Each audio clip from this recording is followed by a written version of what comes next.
खुदा ने हमें दिया है वो थोड़ा, उसमें वफादारी दिखानी पड़ेगी ताकि वो आप पर भरोसा करके आपको और दे।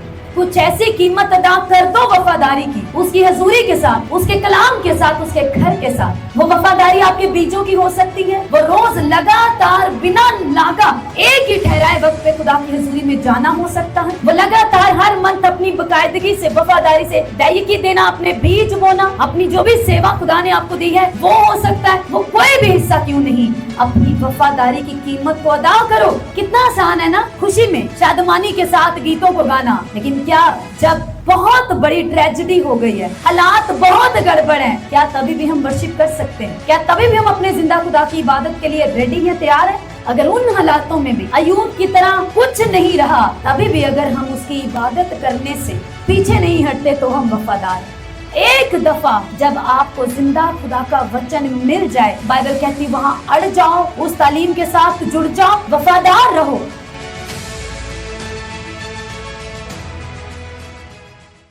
क्या सीखने जा रहे हैं हम? सब बुलंद आवाज से कहो, कीमत। कीमत क्या है? प्राइस। प्राइस पे करना पड़ता है। क्रिश्चियन लाइफ में हमें प्राइस पे करना पड़ता है। और वो ये नहीं है कि मुझसे इतने पैसे ले लो और मुझे ये ओहदा दे दो, मुझसे इतने पैसे ले लो और मुझे मेरे लिए दुआ करवा दो, या किसी बड़े मैन ऑफ गॉड से मेरा राब्ता भी। ये नहीं, पैसों की प्राइस नहीं, वफादारी की कीमत। लिखे यहाँ पर, इस पर उसके शागिर्दों में से बहुतों ने, अगर ऊपर हम पढ़े तो यीशु मसीह ने अपने खून और गोश्त को खाने के बारे में एक सरमन दिया कि जब तक कोई भी मेरे गोश्त को ना खाए और मेरे खून को ना पिए, वो हमेशा की जिंदगी उसमें बनी नहीं रह सकती, वो मुझ में कायम नहीं रह सकता और मैं उसमें नहीं। तो तुम्हें इब्ने आदम का गोश्त खाना पड़ेगा। तो उन्होंने क्या कहा? ये कलाम तो क्या है? नागवार है, इसे कौन सुन सकता है? आज भी जब स्पिरिचुअल बहुत से ऐसे सीक्रेट्स हैं, ऐसे भेद हैं, ऐसी चीजें हैं, जब वो हमसे बयान होती हैं और हम, खुदा चाहता है, हमसे तवक्को करता है हम उनको माने, तो हम कहते हैं ये कौन सुन सकता है, इसकी कौन बर्दाश्त कर सकता है? क्यों? क्योंकि जब भी हमें कोई बात हमारी समझ में नहीं आती, क्योंकि हम चाहते हैं सब कुछ हमारी समझ में आना चाहिए। अगर आप चाहते हैं सब कुछ आपकी समझ में आए, तो आपको अपनी समझ को वसी कराना होगा, और वो सिर्फ यीशु मसीह कर सकता है। लिखे हैं, अपने जी उठने के बाद यीशु मसीह ने उनके जहन खोले, तब वो किताबे मुकद्दस को समझने लगे। जी उठने के बाद यीशु 2 लोगों पर अमावस की राह में उनके साथ चलते, कितना पैदल सफर किया, लेकिन वो लिखे उसे पहचान ना पाए जब तक यीशु मसीह ने अलाउ न किया कि उनका जहन खुले और वो उसे पहचान जाए। हालेलुया। जितनी हमारी कैपेसिटी है उतना ही ज्यादा हम रिसीव कर सकते हैं। एक गिलास में जितना पानी आ सकता है, उससे ज्यादा हम चाहे भी डालना तो वो बह जाएगा और वेस्ट हो जाएगा। हालेलुया। तो अपनी कैपेसिटी बढ़ाने के लिए जो कुछ खुदा ने हमें दिया है वो थोड़ा, उसमें वफादारी दिखानी पड़ेगी ताकि वो आप पर भरोसा करके आपको और दे। हालेलुया। अगर उसने आपको अच्छी आवाज दी है तो आपको ये कीमत अदा करनी होगी कि खुदा मैं सिर्फ तेरे लिए गाऊंगा, मैं सिर्फ तेरे लिए गाऊंगी। ये आपने जो कुछ खुदा ने आपको दिया, आपने उसकी कीमत अदा कर दी कि आपने कहा खुदा मैं सिर्फ तेरे लिए ही गाऊंगी, मैं सिर्फ तेरे लिए ही गाऊंगा। एक छोटी सी मिसाल दे रही हूँ, सिर्फ आपने कीमत अदा की, अब क्या होगा? वो आपकी आवाज के अंदर सामर्थ को, मसा को भरना शुरू कर देगा। जब आप गाएंगे, जब आप प्रीच करेंगे, तो आपके बयान करने से, कलाम को बयान करने से या कलाम को गाने से कुदरत बहेगी। बात समझ आ रही? एक छोटी एग्जाम्पल वफादारी की दे के बताई मैंने। जिस तरह खुदा के खादिम पास्टर अर्नेस्ट मल ने डिसाइड किया कि मेरे गले से सिर्फ खुदा तेरी महिमा निकलेगी, और जब ये कीमत अदा की गई तो ऐसे गीत, ऐसी कुदरत सामर्थ से भरे गीत जिनमें से आज भी मसा आपको छूता है, हमें भरता है मसा और आज भी हम फिल होते हैं। हालेलुया। तो ये एक एग्जाम्पल है हमारे दौर की कि वफादारी की अगर हम कीमत अदा करें तो वो खुदा की हुजूरी में याद रखी जाती। हालेलुया। 66वीं आयत में लिखा है, इस पर उसके शागिर्दों में से बथेरे उल्टे फिर गए जिनको बात समझ नहीं आती। इसके बाद वो उसके साथ ना रहे। एक चीज के लिए मैं आज आपको इनकरेज करना चाहती हूँ, ये जरूर ध्यान से मेरी बात को सुन लो। ये जरूरी नहीं है कि जो लोग आपके साथ शुरुआत करें आखिर तक वो आपके साथ रहें। और इसी चीज को लेकर शैतान आपको बहुत दुखी करता। देख फलां भी पहले तेरे साथ था और अब तुझे छोड़ गया। आज तो मोस्टली 70 लोग तो चर्च के कलीसिया, पूरी कलीसिया के मेंबर होते हैं 70, और एक ही सरमन के बाद जीसस क्राइस्ट को कम से कम 70 के करीब शागिर्द उसी सरमन के बाद छोड़ के चले गए। हालेलुया। और लिखे आगे को वो उसके साथ ना रहे, बशर्त एक चीज का भी, ये भी नहीं कि अब हमने रूह के काम छोड़ दी इसलिए अगर हमें कोई छोड़ के जा रहा तो हम यही हवाला पकड़ लें कि नहीं नहीं यसू भी बड़े छाड़ के गए, यसू के फिर किरदार को भी देखें हम। अगर हम अंधे राह दिखाने वाले बन जाएंगे फिर तो यसू ही का वचन है, ऐसों को छोड़ दो। फिर अगर हम वो ईमानदार बन चुके हैं जो फिर से चुगलियां, फिर से नशा, फिर से पुरानी जिंदगी इख्तियार कर ली है, तो फिर हम इस लायक हैं वो जो रूह में पड़ रहा है हमें छोड़ जाए ताकि उसका नुकसान ना हो। फिर हम छोड़े जाने के लायक हैं। लेकिन अगर हम सच में खुदा के साथ वफादार हैं और बढ़ रहे हैं और सच्चाई के कलाम पर अड़े और खड़े हैं, फिर अगर आपको कोई छोड़ के जाए तो इससे हरगिज अपने पड़ोसी को बोलो, हरगिज दुखी होने की जरूरत नहीं है। हमें ये लगता है यसु मसीह, हमें लगता नहीं, वचन ऐसा कहता है यसु मसीह क्या है, सुलह का शहजादा है। पर क्या आपने कभी बाइबल में पढ़ा यसु ने कहा मैं सुलह कराने नहीं आया? किस किस ने कभी पढ़ा है? कभी जिंदगी में इत्तेफाक हुआ? किसी को कभी नहीं हुआ। आमीन। यसु ने क्यों कहा? सुलह का शहजादा कह रहे हैं मैं सुलह कराने नहीं आया, मैं जुदाई डालने आया। ये भी नागवार बात है जो बहुतों को समझ नहीं आती, लेकिन वफादारी की कीमत अदा करनी पड़ती है भाई साहब। हालेलुया। कहते मैं इसलिए आया कि एक ही घर में से बाप को बेटे से और बेटी को मां से, सास को बहू से जुदा करूं। और हम क्या कहते हैं मोस्टली लोग, एक इधर दी चर्च, एक इधर दा सरमन है, जरा कार च सुलह ही नहीं रह गई, कार च सुकून नहीं रह गया, क्योंकि अब 7 बंदों में 7 में शैतान काम कर रहा है। पर एक शख्स अगर आजाद हो गए, जब वो मसीह के साथ चलना शुरू करेगा, उनकी आपस में सुलह नहीं रहेगी। ये इसकी बात की जीसस ने। वो आपको पीस देता है, ऐसी शांति, ऐसा इत्मीनान वो आपकी जिंदगी में भरता है जो लिखा है समझ से और बयान से बाहर है। लेकिन कहा उसने कहा मैं बेइत्तेफाकी को डालने आया हूं कि अब जो तुम्हारा जिस्म के कामों के साथ और शैतान के साथ घर के 7 मेंबर्स का बड़ा इत्तेफाक था ना, जिस एक को चुन लिया गया है, अब वो उन बाकी 6 से अलग हो चुका है। तो अब बाकी के 6 उससे मुखालफत पर उतर आते हैं और लगता है घर का सुकून खराब हो गया। अब अगर वो एक शख्स अड़ा और खड़ा रहे और मसीह में बढ़ता जाए, तो लिखा है उस पर ये वचन पूरा होगा, तू बच, तेरा घराना, तेरे बाकी के 6 अफराद भी बचा लिए जाएंगे।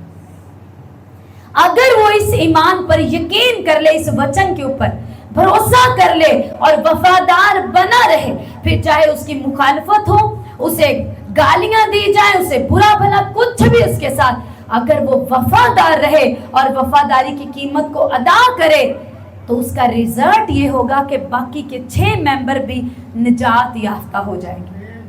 बात समझ में आ रही है? ये वाली वो तलवार चलाने आया, उसने कहा मैं सुलह कराने नहीं बल्कि आग लगाने आया। काश की आग लग गई होती तो मैं क्या ही खुश होता। हालेलुया।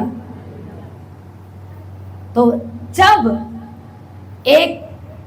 ये बहुत मुश्किल है कि आप मसीह में चलने का फैसला कर लें और घर वाले सपोर्ट करें, ऐसा नहीं होता। ये शायद ही कोई ऐसा, वो भी वो जिनके खुद के पिछली पीढ़ी या उनके वालिदैन मसीह में हैं और आप मसीह में हैं, तो वो आपको सपोर्ट करेंगे और आपके लिए रास्ते, क्योंकि वो लड़ाई लड़ चुके हैं। लेकिन अगर आप फर्स्ट सीड हैं, पहला बीज हैं, अपने खानदान का मसीह में है, तो आपको वो बनना पड़ेगा जो लड़ाइयां लड़े। कितनों को समझ आ रही?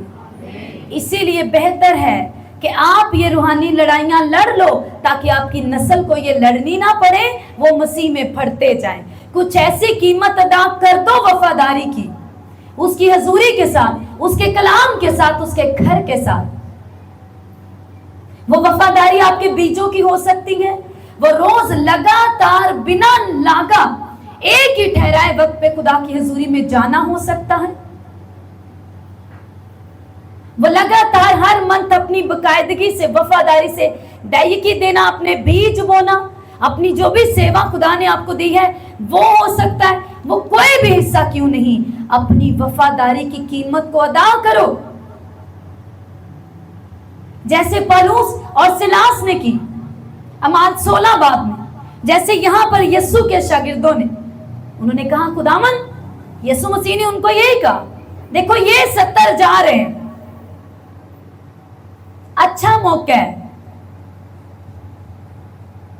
साथ ही तुम भी निकल जाओ, जाना चाहते हो तो जा सकते हो, मौका अच्छा है, पता नहीं लगेगा। बगावत इन्होंने की है, तुम पे बात भी नहीं आएगी, जाना चाहते हो तो चले जाओ। लेकिन उन्होंने क्या किया? कीमत अदा की, यीशु मसीह के साथ रहने का फैसला किया। जिंदगी में, क्रिश्चियन लाइफ में आने के बाद आपके पास कई दफा ऐसे मौके होते हैं कि जब आप लौट सकते हैं वापस। हम लौट सकते हैं आसानी से, वो हमें खींचता नहीं। कोई 10-12 फरिश्तों का पहरा नहीं लगा देता, इसको मुड़ने नहीं देना। हाँ, अपना रूह जरूर हमें दिया है जो हमारी रहनुमाई करता है कि तू पीछे मत देखना, ना तू दाएं देखना, ना तू बाएं देखना, बच्चा सीधा देखता जा। उसका आत्मा हमें हर वक्त ये कहता रहता है, लेकिन तो भी वो अपने सांकले डाल नहीं लेता हमें कि खबरदार जो तू पीछे वे। हाँ, कांट साटो सख्ती तो करता है, लेकिन हमें बात नहीं देता, तू पीछे नहीं देख सकता। लूत की बीवी का भी हमें बता दिया कि पीछे मुड़ के मत देखना। बहुत से बिलीवर हैं, जब उन्होंने पीछे मुड़ के देखा, उनकी जिंदगी के बहुत से हिस्से नमक का सतून बने पड़े,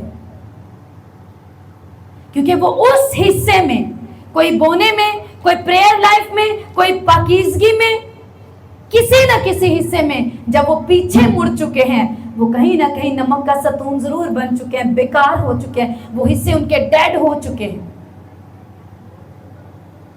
हालेलुया।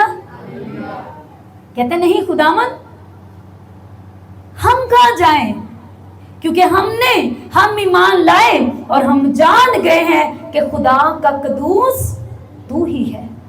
बाइबल मुकद्दस में रसूलों ने लिखा है, आखिर टाइम में बहुत टफ हो जाएगा, बड़ा चैलेंज होगा तुम्हारे लिए सही तालीम की परख करना।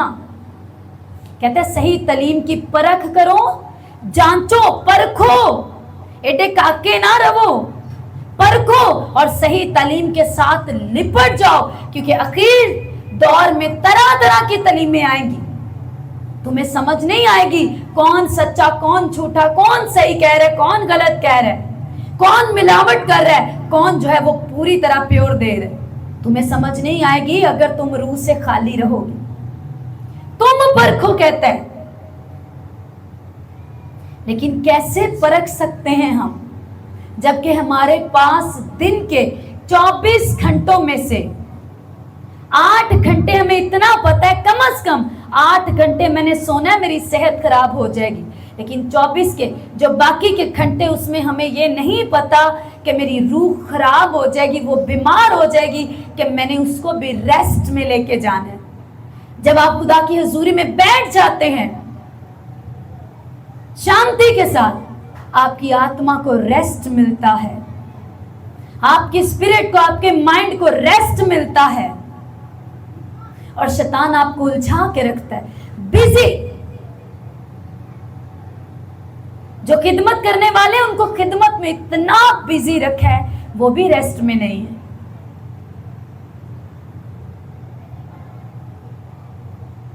बात समझ में आ रही है?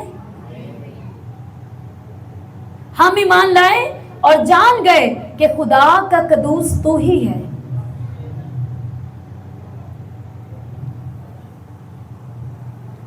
ऐ खुदावंद, हम किसके पास जाएं? क्योंकि हमेशा की जिंदगी की बातें तो तेरे ही पास हैं। मैं हरगिज ये नहीं कहती कि सिर्फ कराची में या पाकिस्तान में सिर्फ यही एक जीवित चर्च और ये एक ऐसा ऑल्टर है जहां से सच्चाई का कलाम दिया जा रहा है। बहुत है, परख आपने करनी है, कीमत आपने अदा करनी है सच्चाई से लिपटने के लिए, वफादार रहने के लिए खुदा के कलाम के साथ। और कभी परख नहीं कर पाएंगे अगर आप रूह से खाली हैं। आप खुद बाइबल को नहीं पढ़ते, आप कभी भी ये हिसाब नहीं लगा सकते खादिम के सरमन से कि कितना तैयारी के साथ दिया, कैसे दिया। आपको रूह से भरना होगा, आपको खुद रोज बाइबल पढ़ने के लिए वक्त निकालना होगा। मोस्टली तो क्रिश्चियन आपने देखा है इलाकों में बच्चे पढ़ते ही नहीं, और जो पढ़ते हैं वो इतने प्रोमैक्स हो गए हैं कि उनके पास सिर्फ बाइबल पढ़ने का टाइम नहीं है।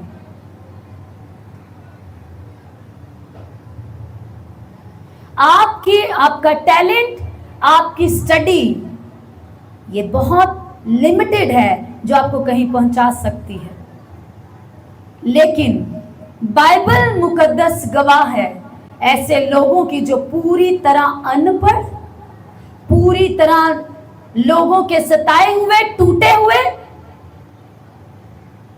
मां बाप नहीं, यतीम, घर वालों से रिजेक्ट, दाऊद, यूसुफ, एस्तर और भी बहुत से, दानियल, ऐसे किरदार जो रिजेक्टेड, टूटे हुए, गुलाम बनाए हुए, लेकिन सिर्फ खुदा के साथ वफादारी दिखाई। मेरा ये सरमन नहीं, लेकिन आप कहेंगे ये तो उस दौर के थे ना, आज के तो दौर ही एडवांस है। दौर जितना मर्जी एडवांस हो जाए, इस वचन से ज्यादा एडवांस और आगे नहीं जा सकता, हमेशा याद रखना। ये उस खुदा के मुंह से निकला हुआ वचन, उसकी सांसें हैं जो अल्फा और ओमेगा है। जहां आपका मेरा शुरू और हमारा अंत हो जाता है, ये उससे भी आगे जिसका कोई अंत ही नहीं है।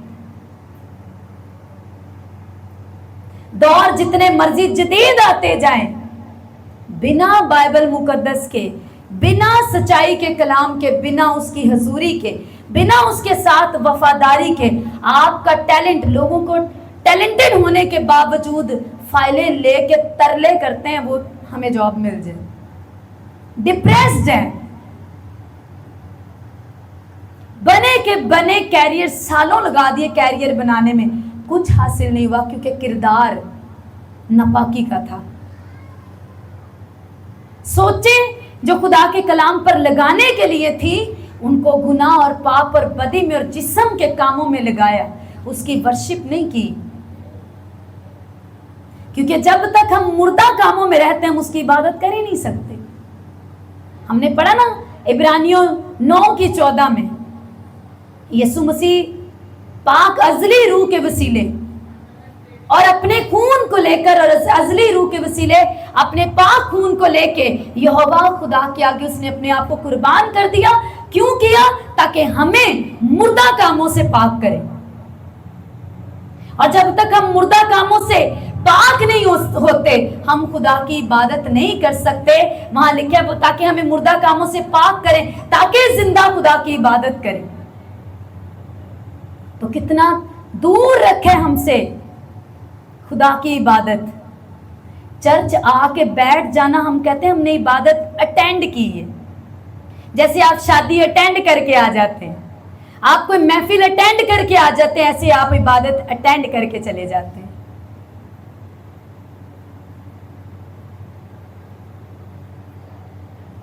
आप सेब पे ऐसे लिखें, एप्पल इज रेड, ठीक है, ये स्वीट है, इसका कलर लाल होता है, ये मीठा होता है, इसमें ये चीजें जो भी विटामिन प्रोटीन होते हैं, आप उसका सारा डेटा लिख दें, ये होता है।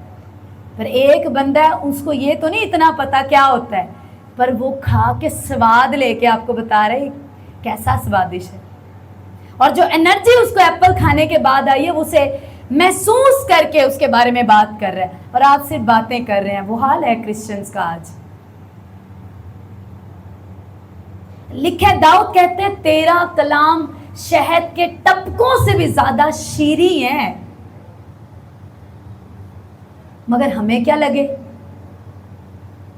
शीरी है। हालेलुया। कहते हम कहां जाएं, जिंदगी और जिंदगी की बातें तो तेरे पास है। इसका मतलब अगर हर रोज मैं जिंदगी की बातों से दूर हूं, तो फिर मैं अपने आप को खुद ही परख लूं मैं किधर जा रहा हूं। इसका मतलब मैं मौत की राहों की तरफ गामजन हूं। हालेलुया। कुछ समझ में आ रहा है? उन्होंने कीमत अदा की, खुदामंद हम कहीं नहीं जाएंगे। और उसकी कीमत ये हुई जब यीशु मसीह को अरेस्ट किया गया, तो इन पर भी हाथ डाले गए, इनको भी पकड़ना चाहा। डर से, दहशत से उन्हें भागना पड़ा यीशु को भी छोड़कर।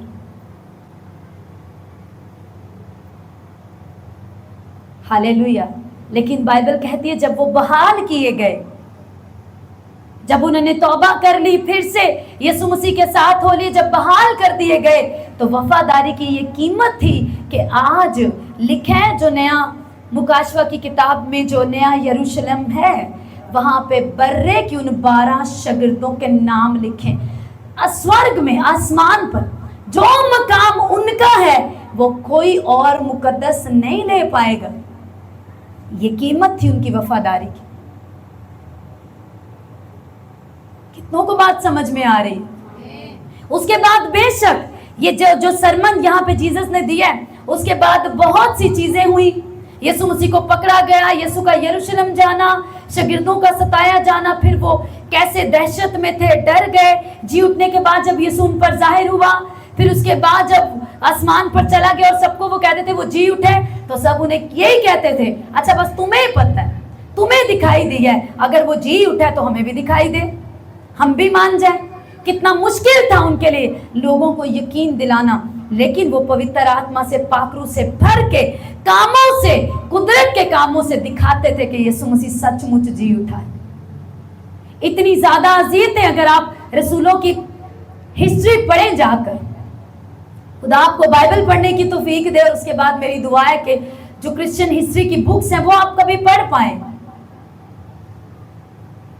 तो वहां पर देखें कि कोई भी सिवाय यूहन्ना के, जिसकी ये अंजील है, यूहन्ना के अलावा किसी भी शागिर्द की मौत आसान नहीं थी। यूहन्ना बुजुर्ग होकर, बूढ़ा होकर अपनी मौत आप मरा, बाकी सबको मारा गया निहायत अजियत दे देकर, क्योंकि उन्होंने अपनी वफादारी की कीमत दी। इसीलिए आसमानी यरूशलेम में जहां उनके नाम है, वो जगह कोई और नहीं ले सकता।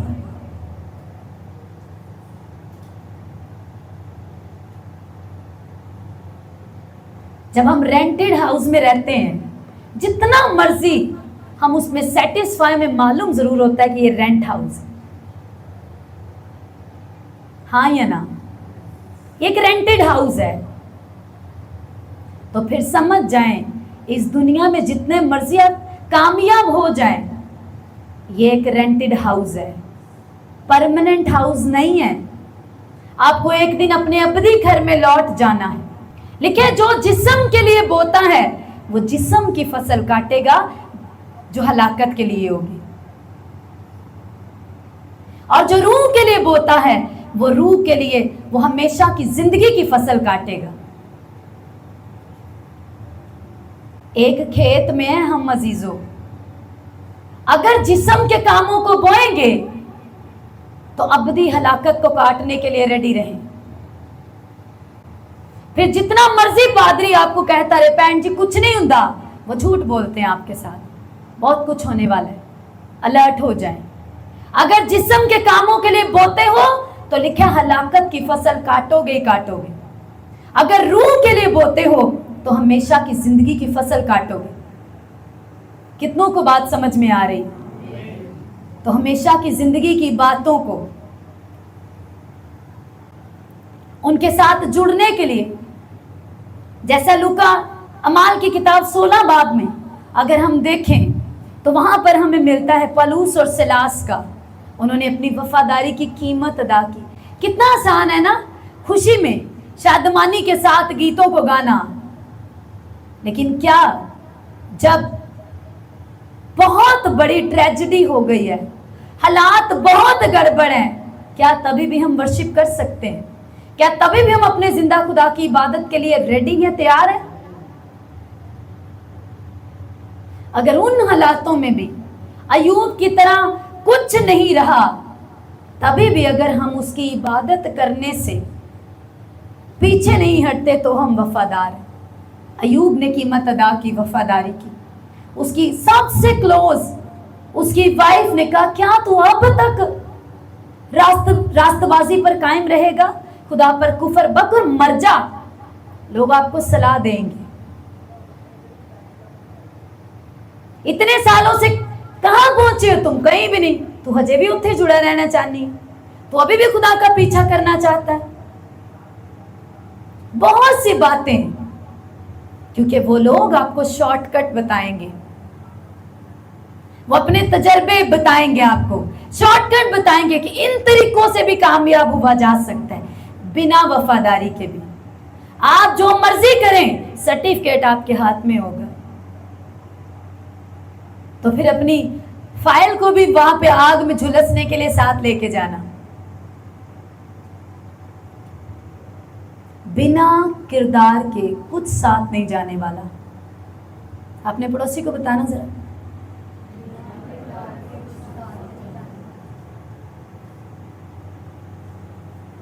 कौन सा वाला किरदार जो हम दूसरों को दिखाते हैं ज़ाहिरी नहीं, जिसे खुदा देखकर रास्तबाज कहता है। हालेलुया। बिना किरदार के, बिना हमारे जो अमाल है उनके साथ, उसके बगैर कुछ जाने वाला नहीं हमारे साथ। इसीलिए शैतान नहीं चाहता कि आपके पास कुछ हो जो आप आगे लेके जाके जीसस क्राइस्ट के आगे खड़े हो सकें। इसीलिए वो आपको शॉर्टकट्स बताता है। कोई नहीं जाना ते चर्च ही है, किते भी टोर जो करनी ते दुआ ही है, किते भी कर लो। हैरत और दुख की बात है, यही बातें हम जब हमने आगे बढ़ना होता है, अच्छी जॉब लेनी होती है, अच्छे स्कूल्स में पढ़ना होता है, अच्छी जगह अपने अरेंजमेंट्स करने होते हैं, तब हम ये बातें नहीं कहते। करना ते ब्याह ही है ना, गली च टेंट ला लो।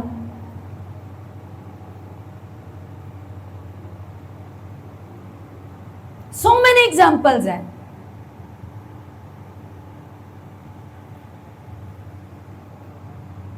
अपने ईमान के लिए हम कैसे मुर्दा रह सकते हैं? लिखा है सच्चाई से वाकिफ हो गए तो सच्चाई तुम्हें आजाद करेगी। इसका मतलब अगर मैं सच्चाई से दूर हूं तो मैं बंधनों में हूं, मैं गिरफ्तार हूं, मैं कैद में हूं। यही भेद जान गए थे वो 12 रसूल। तो कहते हैं कि खुदावन हम तुझे छोड़कर नहीं जाएंगे, क्योंकि हमेशा की जिंदगी भी और जिंदगी की बातें भी तेरे ही पास है।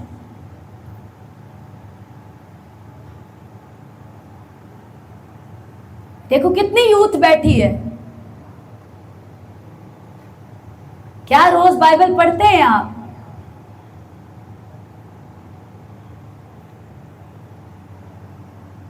कितनी देर रोज बाइबल पढ़ते हैं? 1 घंटा कौन है जो 1 घंटा बाइबल रोज पढ़ लेता है? यूथ बिजी हैं 9th मैट्रिक के एग्जाम में, अपने सेमेस्टर कंप्लीट करने में। यही वो एज है जिसमें अगर आपने पाक रूह के साथ रिश्ता ना बनाया तो आप शैतान का सबसे मजेदार सैंडविच हैं।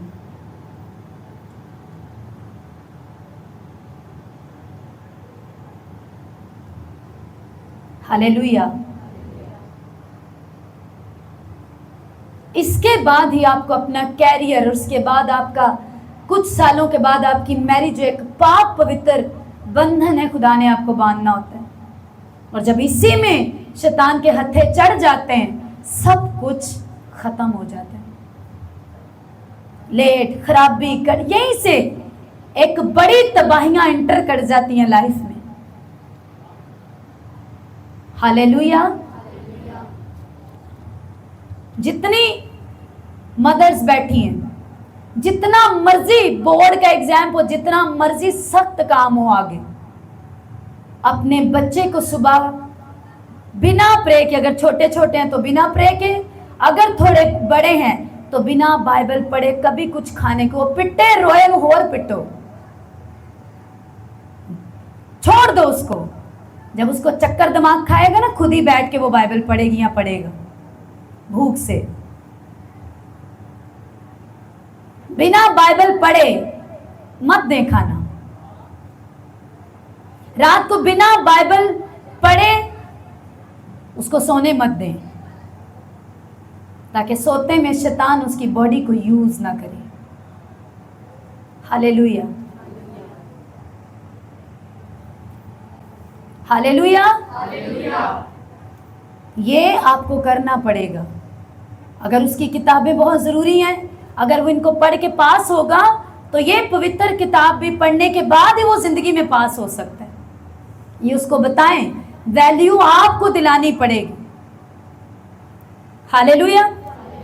अय्यूब ने क्या की? अपनी वफादारी की कीमत अदा की, चाहे कुछ भी बाकी नहीं रहा। एक दफ़ा जब आपको जिंदा खुदा का वचन मिल जाए, बाइबल कहती वहां अड़ जाओ, उस तालीम के साथ जुड़ जाओ, वफादार रहो। अगर आपको सीक्रेट पता लग गया कि बोने से ही ब्लेसिंग्स है, मुझे काटने को मिलेगा, तो कभी बोना ना छोड़े। अगर आपको पता लग गया कि मेरी प्रेयर में पावर है और इससे रिजल्ट्स आते हैं, तो कभी प्रेयर ना छोड़े। अगर आपको मालूम ये सीक्रेट पता लग गया है कि फास्टिंग से मेरी बॉडी कंट्रोल में रहती है, कभी फास्टिंग ना छोड़े। वफादार रहें उन हिस्सों में जो जो खुदा ने आपको सिखा दिए। अच्छे खानों की, अच्छी, कई बार पिकनिक और बहुत सी चीजों का सैक्रिफाइस करें, कीमत अदा करें। मैंने लास्ट भी बताया, अगर जहां आग जलाने के लिए लकड़ियां जरूरी हैं या नहीं, अगर लकड़ियां खत्म हो जाएंगी, आग भी खत्म हो जाएगी। आपकी जिंदगी में से अगर बलिदान, अगर कुर्बानियां, अगर सैक्रिफाइसेस खत्म हो जाएंगे, आपकी जिंदगी में से फायर भी खत्म हो जाएगी, बुझ जाएंगे आप। और बहुत से बुझे पड़े हैं ईमानदार। जब शुरू किया था, टाइथ भी थी, प्रेयर भी, रोजे भी, बोना भी, हर एक चीज पे बोना, हर एक चीज में थैंक्स गिविंग, सब कुछ था। करते करते चीजें कम और फिर खत्म, इसीलिए आज जिंदगी फायरलेस है। अब जो प्रेयर में घंटों लगाते थे, अब दिल ही नहीं करता। बाइबल पढ़ने के लिए एक्साइटमेंट थी, अब पढ़ी नहीं जाती। क्यों? क्योंकि बलिदान छोड़ दिए। आग बुझ गई, अब धुआं ही उठता रहता है, वो भी आंखों को तंग करता रहता है।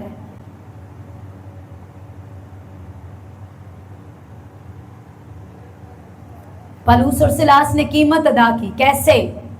जब बेड़ियां उनके पांव में थी, हाथों में जंजीरें थी, तभी भी वो वर्शिप कर रहे थे। हालेलुया। और आज पूरे पूरे सेटअप होते हैं हमारे पास, पर हमारे बदन, हमारी सोचें, हमारे दिल उसके लिए अवेलेबल नहीं होते कि उसकी महिमा करें। वो खूब अंधेरे की कोठड़ी में, पिछली जेल में, जो बहुत खतरनाक कैदियों को दी जाती थी, अंधेरे में अपनी जंजीरें बजा के वर्शिप कर रहे हैं और गा रहे हैं, और ऐसे हम्द के आसमान हिल गया, जेल की न्यू हिल गई, कैदी जो सुन रहे थे उनकी बेड़ियां खुल गई, दरवाजे खुल गए। ऐसी सच्चाई के साथ हमदो सना, क्यों? जो सच्चाई का कलाम उन्हें मिला तो उसके साथ लिपट गए, उन्होंने कीमत अदा की सच्चाई के साथ जुड़े रहने की। अयूब ने सबकी मुखालफत सहली, उसके दोस्तों ने उसको बुरा भला कहा कि तू कुछ किता ही होना है, अभी थोड़ी इतनी प्रॉब्लम आई जंदी। कई बार ये भी आपके टाइम एक टेस्ट टाइम आता है ईमानदार होते हुए, जब आप पूरी तरह ठीक होते हैं, तब भी जब बहुत बड़ी आजमाइश आए, टेस्ट टाइम आए, तो भी आपके करीबी भी कहते हैं नहीं, हो ही नहीं सकता, कुछ तो किया होगा, ऐसे कैसे इस पर इतनी बड़ी मुसीबत आ गई। उसके दोस्त यही कहते रहे, उसकी वाइफ कहने लगी छोड़ दे ये सारा, सब ड्रामा है, छोड़, कुछ नहीं पिया प्रेयर से, कुछ नहीं पिया इन चीजों में। लेकिन बाइबल कहती है तो भी वो खुदा की हजूरी के साथ वफादार रहा, तो भी कुर्बानियां चढ़ाने लगा। जब खुद का अपना पूरा शरीर उसका टूट गया, बीमारी से, फोड़ों से, जख्मों से, तभी भी उसने अपने खुदा की तमजीद की। हालेलुया। और वफादार रहा। उसने वफादारी की कीमत क्या अदा करनी पड़ी? 10 बच्चे, सारा मालो दौलत, ये सब उसको अपनी वफादारी के एवज देना पड़ा। और बाइबल बताती है कि अयूब को उसके शुरुआती दिनों से ज्यादा दुगना ब्लेस उसके आखिरी अयाम में खुदा ने किया। अगर आप खड़े रह जाएं, मसीह में कायम रह जाएं, दोस्तों की, यारों की, रिश्तेदारों की, घर वालों की, करीबियों की, सबकी सह जाएं और खुदा के साथ तभी भी बने रहें, तो याद रखो कि आपके शुरुआती जो अयाम है, जो शुरुआती दिन, उन बरकतों से ज्यादा आपके आने वाले दिनों की बरकतें होंगी। हालेलुया। ऐसा होगा क्योंकि ये सच्चाई है, ये वचन है, कलाम है ये। हालेलुया। कितनों को बात समझ में आ रही है? अब अगर हम चाहते हैं कि हम जिंदा खुदा की इबादत करें, तो अपने बदनों को जिस्म के कामों से क्या करना होगा? अलग करना होगा। चलो आज जरा मैं आपके आगे एक लिस्ट पढ़ती हूँ। गलतियों 5 बाब निकालो, गलतियों 5 बाब और उसकी 19वीं आयत। अब जिस्म के काम तो जाहिर हैं, यानी क्या है जी? हरामकारी, यानी हरामकारी, नापाकी,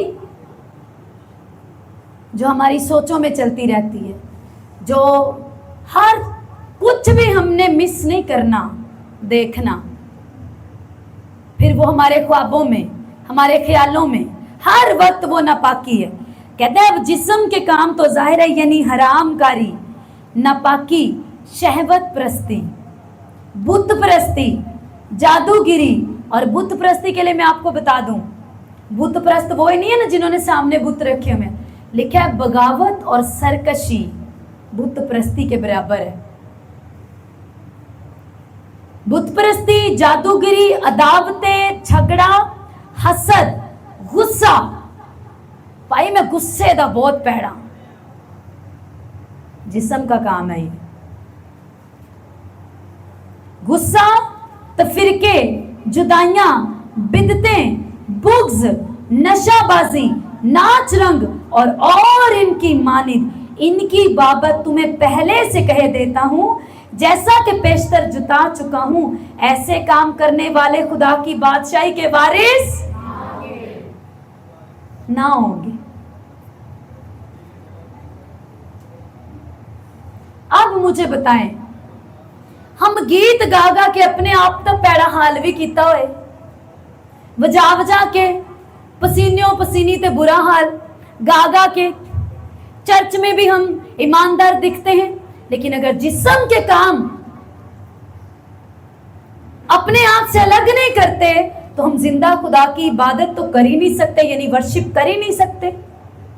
अब जब उसकी इबादत कर ही नहीं रहे तो उसका ध्यान हमारी तरफ कैसे आएगा, उसके साथ हमारा रिश्ता बनेगा कैसे, नामुमकिन है। हजारों लाखों लोग जिस्म के कामों में रहकर सेवा करना चाहते हैं और खुश हैं। अपने आप को मुतमईन रखा है।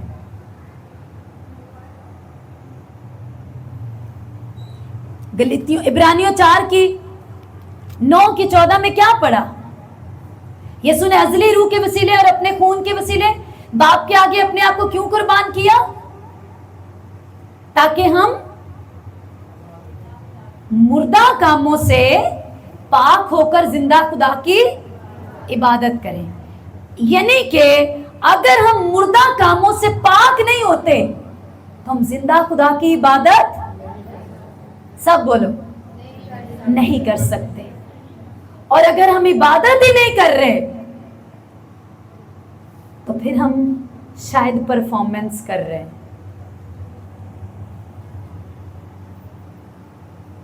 कि एक सेटअप लगा हुआ है, ये तरतीब है, ऐसे गीत चलेंगे, ऐसे नाचना है, ऐसे ताली बजानी है, ऐसे प्रेज द लॉर्ड कहना है, एक पूरा सिस्टम सेट किया हुआ है।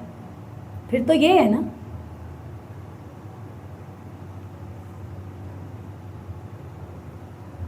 मुर्दा कामों से, ताकि हम अब यीशु के बलिदान का जो मकसद है, उसके लहू बहाने का और अपने बदन को कुर्बान करने का पाक रूह के वसीले मकसद ही क्या है? हम, मैं और आप मुर्दा कामों से क्या हो जाए?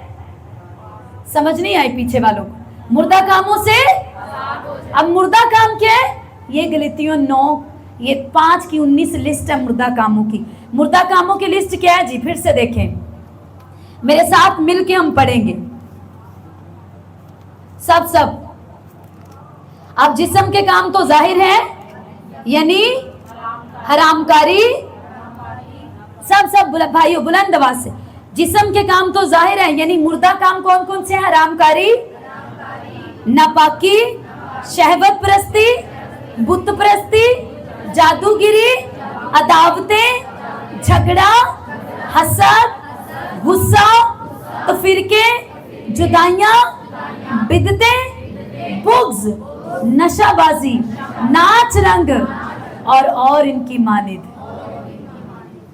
अब गुस्से के बगैर हमारी पर्सनैलिटी रोब वाली नहीं लगती, नशेबाजी के बगैर हम जो है वो कूल नहीं लगते, नाच रंग हम नहीं करेंगे तो हमारे फंक्शंस नहीं होते। अब ये सारी चीजें अगर हम ना करें तो असी कित्थे जोगे?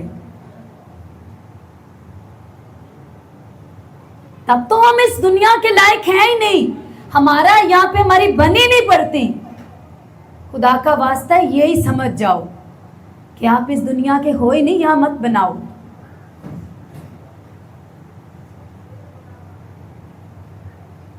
हालेलुया। बिदतें यानी गलत तलीमों की तरफ मुतवज्जा हो जाना, बुग़्ज़ अंदर ही अंदर जेलसी रखने और ऊपर से जय मसीह की, मसीह दी ते जय है, पर आप क्या कर रहे हैं? जादूगिरी, अदावतें, झगड़े पैदा करना, गुस्सा, तो फिरके डालना, जुदाइयों का सबब बनना, शहवत परस्ती, जो मर्द मर्दों की तरफ अट्रैक्ट है, औरतें औरतों की तरफ, ये शहवत परस्ती, नापाकी, जो हर तरह की गंदगी, समझते हो आप, नापाकी सब तरह के गंदे बुरे ख्याल, गंदा बकना, देखना, सुनना, सब नापाकी में आता है। हरामकारी, जनाकारी, जनाकारी जो आप अपनी शादी के बंधन में पहले किसी से जिनसी ताल्लुक रखते हैं, वो जनाकारी है। और जब शादी के बाद किसी दूसरे मर्द या औरत के साथ जिनसी ताल्लुक बनाते हैं, वो हरामकारी। और खुदा कहता है मैं इन सारे जिस्म के मुर्दा कामों से बेजार हूं और तुम इनमें रहकर जिंदा खुदा की इबादत करने उसके हजूर आते हो। तब वो कहेगा मेरी तुमसे कभी जीसस क्राइस्ट, मेरे गिटार का स्टाइल आपने नहीं देखा था, मैं कितने सुर में गाती थी और मैं कितना लंबा प्रचार देता था, मैंने सेमिनरी की, मेरी तो डिग्री भी सबसे बड़ी थी, पोजीशन भी फर्स्ट ली थी। मेरी तुमसे वाकफियत नहीं। तुम मुर्दा कामों में हो, मैं जिंदा खुदा हूं। तुम नापाकी में हो, मैं पाक हूं। हम एक साथ नहीं चल सकते। बाईं तरफ वहां चले जाओ जहां से तुमने डायरेक्शन ली, जहां की तुमने सुनी, जहां की मानी, वहां चले जाओ। जिन्होंने यीशु मसीह की सुनी, उसकी मानी, वो उसके साथ चले जाएंगे। वक्त थोड़ा है। वक्त क्या है? बोलो बहुत थोड़ा है। अब अपने आप को हम देखें, हम क्या कर रहे हैं। क्या मैं, आंखें बंद करके अपने आप से सवाल पूछो, क्या मैं जिंदा खुदा की इबादत कर रही हूँ? क्या मैं उसकी वर्शिप कर रहा हूँ? क्या मैं अपनी वफादारी की कि उसने मुझे अपने खून से खरीद कर अपना बेटा, अपनी बेटी बनाया, मुझे बेटा होने का दर्जा दिया, बेटी होने का दर्जा दिया। क्या मैं वफादार हूं? पूछे अपने आप से सवाल। मैंने आज तक क्रिश्चियनिटी में मैंने क्या कीमत अदा की है? मैंने कितने कामों को छोड़ा कि नहीं, मुझे खुदा की हजूरी में वक्त पे पहुंचना है। कितने लोगों को मैंने मना किया है, नहीं मैं आपके साथ मजीद नहीं चल सकता, मुझे खुदा के साथ चलना है। क्या कीमत अदा की है आपने? सवाल करें अपने आप से।